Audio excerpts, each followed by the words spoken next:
आदाब। हमने पिछले वीडियो में आपसे जो पिछला एपिसोड था उसमें खुलफाए राशिदीन का एक तारुफ कराया था हमने।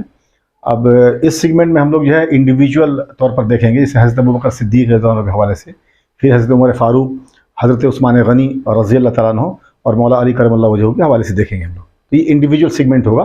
तो इसमें पहला सेगमेंट वो हज़रत अबू बकर सिद्दीक़ और रज़ी अल्लाह तआला अन्हु के बारे में रहेगा।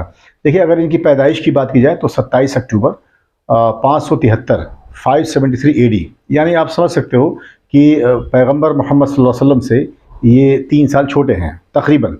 और अगर डेथ की बात की जाए तो 23 अगस्त 634 यानी 634 AD में इनका इंतकाल हो रहा है। अब बेसिकली हज़रत अबू बकर सिद्दीक़ का पूरा जो नाम रहा वो अबू बकर अब्दुल्ला इब्ने अबी कुहाफ़ा रहा, ठीक है। और जो मशहूर ज़माना है, जो आलम इस्लाम में इनको जिस नाम से जानते हैं वो अल सिद्दीक़ के नाम से जानते हैं, तब बिल्कुल सच्चा। तो इसीलिए हम लोग हज़रत अबू बकर सिद्दीक़ कहते हैं। ये बेसिकली जो टाइटल सिद्दीक़ है ये हुज़ूर पाक सल्लल्लाहु अलैहि वसल्लम ने इनको दिया था। अब इनके अगर मर्तबे की बात की जाए तो बादल अंबिया अफ़ज़लुल बशर हैं ये, यानी अंबिया के बाद अगर बात की जाए, नबियों की बात की जाए तो इंसानों में सबसे अफजल जिनको माना गया वो हज़रत अबू बकर सिद्दीक़ हैं। और अगर इनके रिलेशंस की बात की जाए, हुजूर से ताल्लुक़ की बात की जाए, तो एक तो बहुत ही करीबी साथी रहे, और हज़रत आयशा सिद्दीक़ा जो उनकी बेटी हैं उनसे हुजूर की शादी भी हुई। तो एक तरह से ये हुजूर पाक मोहम्मद मुस्तफ़ा सल्लल्लाहु अलैहि वसल्लम के ससुर भी हैं। और दूसरी बात कि जब इंतकाल हो रहा है तो इंतकाल के बाद हुजूर के पहलू में ही इनको लिटाया गया, यानी ये जो दफन है वो मस्जिद नबवी के अंदर उसी जगह पर हैं जहाँ पर पैगंबर मोहम्मद सल्लल्लाहु अलैहि वसल्लम को दफनाया गया है। यानी वहाँ पर 3 खबरें मैं बता चुका हूँ पहले भी, लेकिन फिर दोबारा मैं रिपीट करा देता हूँ। एक तो पैगंबर मोहम्मद सल्लल्लाहु अलैहि वसल्लम जो गुंबद खिज़रा है मस्जिद नबवी के अंदर, तो उसके नीचे 3 लोग हैं।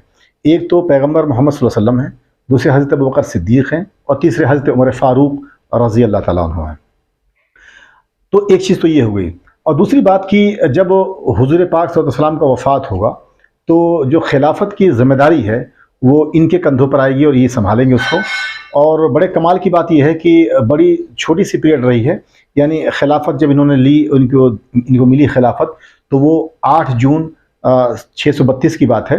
और अगर हम मतलब 632, और अगर बात करें कब तक रहे तो 23 अगस्त 634 यानी 634 AD तक इनका टाइमिंग रहा। यानी ऑलमोस्ट 2 ईयर्स 2 मंथ के आसपास, 2 साल 2 महीने के आसपास इनकी हुकूमत रही। लेकिन ये बहुत इंपॉर्टेंट इसलिए रहा मामला कि इस टाइम में इन्होंने बहुत सारे ऐसे फितने, ऐसी बुराइयां जो पनपने वाली थी, उनको बिल्कुल हमेशा हमेशा के लिए दबा दिया। एक और बात बड़ी ख़ास यहाँ पर समझनी है, वो ये कि ये खलीफतुर रसूल हैं, यानी रसूल के डायरेक्ट खलीफा हैं, ठीक है, उनके डायरेक्ट सक्सेसर हैं। अगर हम लोग स्टेट ऑफ मदीना की बात करें या इस्लामिक स्टेट जो कायम हुई उसकी बात करें, तो पैगंबर मोहम्मद सल्लल्लाहु अलैहि वसल्लम के डायरेक्ट खलीफा जो हैं वो हज़रत अबू बकर सिद्दीक़ रज़ी अल्लाह तआला अन्हु हैं। तो अब आइए खिलाफत में देखते हैं हम लोग कि इंपॉर्टेंट चीज़ क्या रही। देखिए, सबसे बड़ी बात ये हुई कि हुज़ूर पाक सल्लल्लाहु अलैहि वसल्लम के डेथ के बाद, यानी इंतकाल के बाद, बहुत जगहों पर बहुत सारे फितने उभर के आए। उसमें 2-3 तरह की चीज़ें थी। एक तो बहुत सारे लोगों ने ज़कात देने से मना कर दिया। ज़कात जो कि अरकान इस्लाम की अगर बात की जाए तो उसमें से एक बहुत ही इम्पॉर्टेंट रुकन है, वो एक बहुत इम्पॉर्टेंट चीज़ है जिसको आप रोक नहीं सकते हैं। तो उसको बहुत सारे कबीलों ने, जो दूर दराज के कबीले थे अरब पेनिनसुला में, उन्होंने देने से इनकार कर दिया। तो एक तो ये बहुत बड़ी बुराई थी। दूसरी चीज़ कि जगह जगह बहुत सारे लोगों ने अपने आप को नबी डिक्लेयर करना चालू कर दिया। ये एक बड़ा ख़तरनाक फितना था, इस पर हम लोग बात करेंगे अभी। तो इन तमाम चीज़ों को दबाने के लिए हज़रत अबू बकर सिद्दीक़ ने कई सारी कोर्स बनाए, टुकड़ियाँ बनाई आर्मी की, जो इनको दबाया जाए। और इन्हीं तमाम सीरीज़ जो ये वॉर्स की चली, लड़ाइयों की चली, इन्हें रिदा वॉर कहते हैं। क्या कहते हैं? रिदा वॉर। तो यहाँ पर अब एक बात समझनी है कि जो रिदा वॉर का पूरा सीरीज चलेगा, वॉर्स कहते हैं, रिदा वॉर्स यानी रिदा की लड़ाइयाँ। बेसिकली अगर आपसे पूछा जाए तो ये किस वजह से हुई, तो एक तो ज़कात न देने वालों के खिलाफ ही लड़ाई हुई, और दूसरी चीज़ कि जो लोग अपने आप को नबी कह रहे थे, नबूवत का दावा करने लगे थे हुजूर पाक सल्लल्लाहु अलैहि वसल्लम के बाद, उनको दबाने के लिए, उनको ख़त्म करने के लिए की गई। तो हज़रत अबू बकर सिद्दीक़ को लेकर जो है उनको कई सहाबा ने एक मशवरा भी दिया कि अभी थोड़ा रुक जाते हैं, जो ज़कात नहीं दे रहे हैं, खैर कोई बात नहीं है, और तो चीज़ें मान रहे हैं वो। लेकिन हज़रत अबू बकर सिद्दीक़ ने कहा कि नहीं, ज़कात गरीब का हक़ है। अगर किसी के ऊपर इतना भी बनता होगा कि एक ऊँट के रकाब जो लगती है, रकाब कहते हैं रेन जो होता है, जो गले में उसकी रस्सी लगती है, अगर वो भी ज़कात के तौर पर कोई पहले तक ला रहा था और आज नहीं लेकर आएगा तो वो भी मैं लूँगा। कहा कि ये ज़कात गरीब का हक़ है, अगर कोई ख़ुद से देगा तो ठीक है, वरना तलवार की ताकत पर ली जाएगी, लेकिन ज़कात छोड़ी नहीं जाएगी। तो खैर कई सारे ट्राइब्स, कई सारे कबीले ऐसे थे जिन्होंने मना किया, उन पर मिलिट्री एक्सपीडिशन हुए, यानी फ़ौजी कार्रवाई हुई, और अल्टीमेटली उन लोगों को जो है देने पर मजबूर किया गया ज़कात। क्योंकि एक बात हमेशा रखना है, यहाँ से एक सबक भी लेनी है कि आप समझ सकते हो कि ज़कात कितनी इंपॉर्टेंट बात है कि पहले खलीफा हज़रत अबू बकर सिद्दीक़ ने इस पर कोई कंप्रोमाइज़ नहीं किया। इसीलिए आप हज़रात जो भी इस वीडियो को देख रहे हैं, जो भी साहिब निसाब हैं, वो ज़कात देने से पीछे कभी ना हटा करें। क्योंकि अगर आपके पास कोई भी मालो मता है, दौलत है, तो ये अल्लाह का दिया हुआ है। हम और आप उसके मास्टर नहीं हैं, हम और आप उसके कस्टोडियन हैं, संरक्षक हैं। हमें दिया है तो हमारे पास है। क्योंकि मैं पहले भी एक वीडियो बता चुका हूँ आपको कि हम लोग खालिके कमाल नहीं है, साहिबे कमाल है। खालिके कमाल तो अल्लाह है, ईश्वर भगवान, जो भी जिसको मानता होगा उसके मुताबिक वो है जो खालिके कमाल है। हमारे अंदर जो हुस्न खूबियाँ रखी हैं, हम हो, आप हो, कोई भी हो, तो उसने दी हैं, हमारा अपना कुछ नहीं है।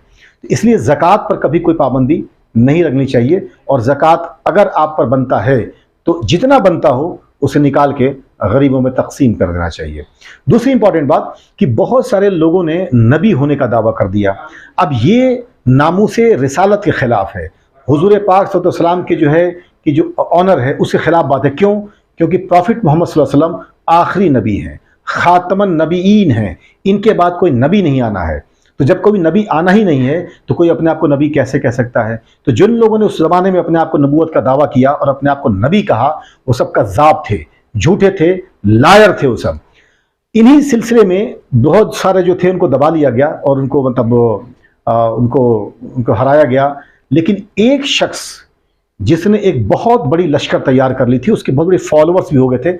यमन वगैरह का जो एरिया लगा हुआ है आज सऊदी अरब से, उस एरिया में उस आदमी का नाम था मुसैलमा। बेसिकली ये जो मुसैलमा है, ये मुसैलमा बिन हबीब था। ये एक जो ट्राइब थी इसकी, बनु हनीफा एक ट्राइब थी, उस ट्राइब का रहने वाला था ये। आज के टाइम में ये यमामा एक जगह का नाम है, उसी एरिया में ये लोग थे। लेकिन इसके पीछे यमन के बहुत सारे लोग लगे हुए थे। इसी आदमी को, मुसलमा को, कज़्ज़ाब कहा गया। मुसलमा कज़्ज़ाब, मुसलमा झूठा। क्यों झूठा कहा गया? इसने नबूवत का दावा किया। अब बड़ी एक इंटरेस्टिंग बात यह है यहाँ पर कि यमामा का जो जंग होगा, जो आलम इस्लाम में बहुत बड़ी जंग मानी जाती है अपने आप में, उसकी वजह यह है कि जब बात हुजूर के ऑनर किया जाएगी तो फिर कुछ नहीं देखा जाएगा। ये हुआ क्या कि जब इस जंग में जाने की बात आई तो अब तक एक उसूल बन गया था, एक तरीका ये हो गया था कि जो बदर के सहाबी हैं, हम लोग डिस्कस कर चुके हैं, बदरी सहाबी जो बदर के पहले के, जो जिन्होंने बदर की लड़ाई लड़ी, वो 313 लोग ये थे। बदर के सहाबी अब किसी जंग में जाएंगे नहीं। लेकिन जब बात हुजूर के ऑनर की आ गई, क्योंकि इसने जब ऐलान किया नबूवत का, तो जाहिर सी बात है इसने खातमुन नबीयीन होने की जो हुजूर की शान है उसके खिलाफ बात की। तो इसके खिलाफ जब लड़ाई होने की बात आई तो हज़रत अबू बकर सिद्दीक़ ने कहा कि अब चाहे बदरी हो या गैर बदरी हो, जवान हो या बूढ़ा हो, जो तलवार उठा सकता है वो जंग के लिए निकले। तो आप समझ सकते हो कि ये जो मुसलमा कज़्ज़ाब था, इसने अपने आप को जो यमामा के एरिया में प्लेस कर रखा था।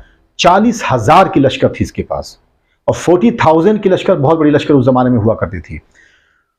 हज़रत अबू बकर सिद्दीक़ ने एक टुकड़ी भेजी हज़रत इकरमा बिन अबू जहल के रज़ी अल्लाह तआला अन्हु के कमांडरशिप में। अभी इकरमा कौन है? ये अबू जहल जो था पहले, उन्हीं के बेटे हैं, ये सहाबी रसूल हैं। तो हज़रत इकरमा बिन अबू जहल गए, इनको ऑर्डर था कि आप जाकर डायरेक्ट वॉर में इंगेज मत हुइएगा, उस पर वॉच रखिए, उसको देखते रहिए। लेकिन आप जानते हो जज्बात में आकर, जोश में आकर ये उससे लड़ गए, मुसलमा कज़्ज़ाब से, और उस जंग में इन्होंने जाम शहादत पी ली, शहीद कर दिए गए।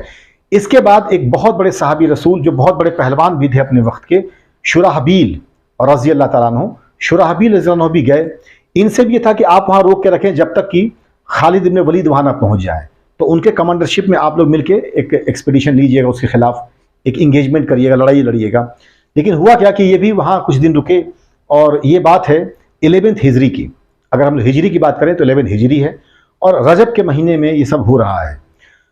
और एक चीज़ अगर हम लोग इंग्लिश कैलेंडर की बात करें तो दिसंबर का महीना चल रहा है और 632 है, इसको याद रखना है। दिसंबर 632, 11th हिजरी, रजब का महीना है ये, अगर इस्लामी कैलेंडर की हम बात करें तो हज़रत शुराहबील रज़ियल्लाहु अन्हु थे, वो भी जाके लड़ बैठे और बहुत जाबाजी से लड़ी उन्होंने लड़ाई, बहुत लोगों को उन्होंने मारा भी, लेकिन अल्टीमेटली जाम शहादत उन्होंने पी ली और वो शहीद कर दिए गए।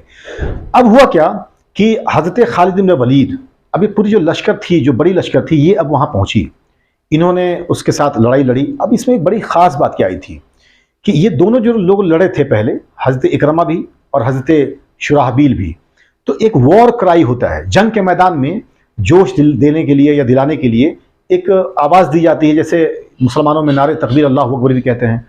तो वहाँ गेम ये हो रहा था कि बैटलफील्ड में दोनों तरफ से नारे तकबीर अल्लाह अकबर हो रहे हैं, तो आइडेंटिफाई करना बड़ा मुश्किल हो रहा था कि किसको आइडेंटिफाई किया जाए कि कौन हमारे तरफ है कौन हमारे खिलाफ है।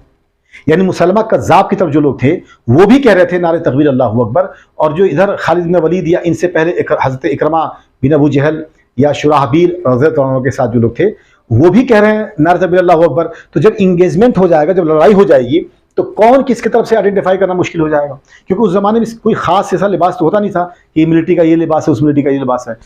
तो हज़रत खालिद बिन वलीद ने एक अपना कासिद भेजा, एक मैसेंजर भेजा हज़रत अबू बकर सिद्दीक़ के पास, और कहा कि ये तो जब हम वो भी वही पुकार रहे हैं नारे तकबीर अल्लाहु अकबर, हम भी नारे तकबीर अल्लाहु अकबर पुकार रहे हैं, तो अब इनमें डिफरेंस कैसे क्रिएट किया जाए।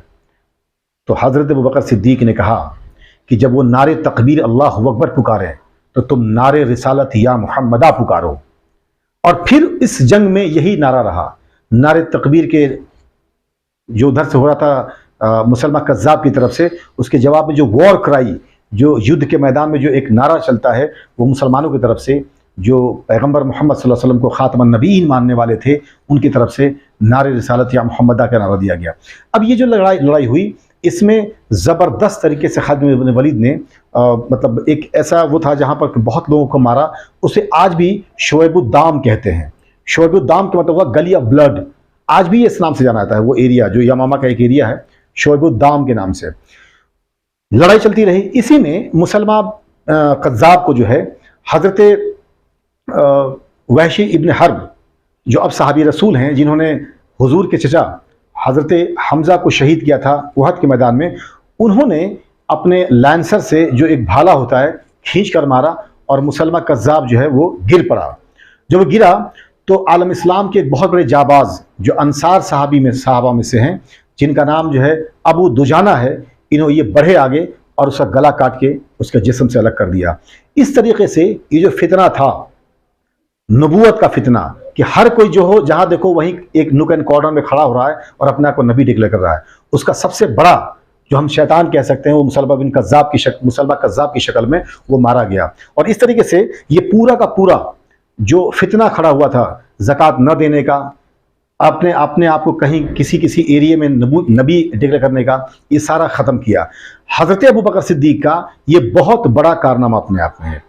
एक दो चीज़ें और बताना चाहूँगा मैं, जैसे कि हुजूर पाक मोहम्मद मुस्तफ़ा सल्लल्लाहु अलैहि वसल्लम का जब इंतकाल हुआ तो उस टाइम एक अजीब सी अफरा तफरी मची साहबा में, कि जैसे हज़रत उमर के बारे में बड़ा मशहूर वाक़या, उन्होंने तलवार निकाल ली और कहा कि कोई अगर कहेगा कि मर गए, इंतकाल कर गए, तो हम उसकी गर्दन अलग कर देंगे। तो हज़रत अबू बकर सिद्दीक़ ही थे जिन्होंने जाके वहाँ पर खुतबा दिया और कहा कि नहीं, जो आया है दुनिया में उसे जाना है, और जाहिर सी बात वो एक अलग दुनिया है जहाँ लोग ज़िंदा रहते हैं, लेकिन यहाँ से तो जाना है। तो हज़रत अबू बकर सिद्दीक़ की बात सुनकर और उनके खुतबे को सुनकर तमाम साहबा में एक तरह से वो लोग पैसिफाइड हो गए, और फिर जो है एक वहाँ नज़्म नस्क जो कहते हैं हम लोग, एक लॉ एंड ऑर्डर बन सका। इस हवाले से एक आखिरी बात ज़रूर मैं कहना चाहूँगा, आप लोग ज़रूर ये चीज़ याद रखिएगा कि अगर बात पूछ दी जाए कि हज़रत अबू बकर सिद्दीक़ किस फैमिली से हैं, तो फैमिली के नाम के अतबार से इनका बनु तैम फैमिली से हैं, बनु तैम। और आखिरी बात कि हज़रत अबू बकर सिद्दीक़ और रज़ी अल्लाह तआला अन्हु का जब इंतकाल होगा तो 23 अगस्त 634 634 ईडी में, तो उन्हें हुजूर पाक मोहम्मद मुस्तफ़ा सल्लल्लाहु अलैहि वसल्लम के पहलू में बगल में ही तदफीन किया जाएगा, दफन किया जाएगा। और इस तरीके से खुलफाए राशिदीन के पहले खलीफा ये अपनी नेचुरल डेथ मरेंगे, यानी एक जो तिब्बी मौत होती है, इंसान जो भी पैदा हुआ वो इंतकाल करता है, उस तरह से मरेंगे। आप लोगों का बहुत बहुत शुक्रिया।